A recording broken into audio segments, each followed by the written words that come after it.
Master Jet, anong update sa 56 retirement age? Isa po sa mga inaabangan na mga bills ngayon na sana maging batas. Ito pong pagbaba ng retirement age mula sa kasalukuyang 60 at gagawing 56 para sa mga government personnel.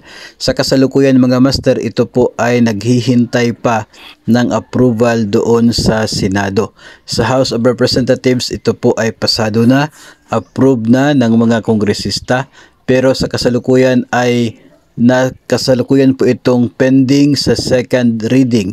Doon naman po sa ito pong Senate o sa Senado.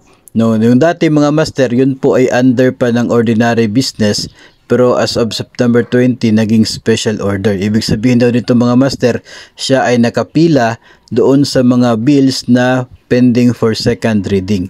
So nakapila na po siya, so waiting for its turn bago ito matalakay muli. So hopefully ay ito ma-approve dito po sa ating mga senador para magkaroon ng malaking chance na ito ay maging batas.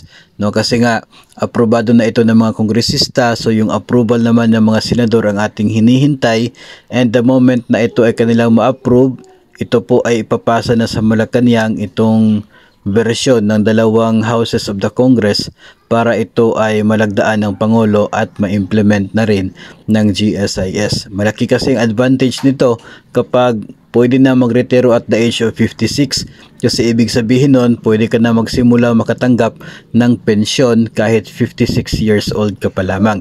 Sa ngayon ay kinakailangan mo pang maghintay na umabot ka ng 60 years old bago ka maka-avail ng pension, o kaya ay doon po sa lump sum na siya pong option no, na retirement benefit.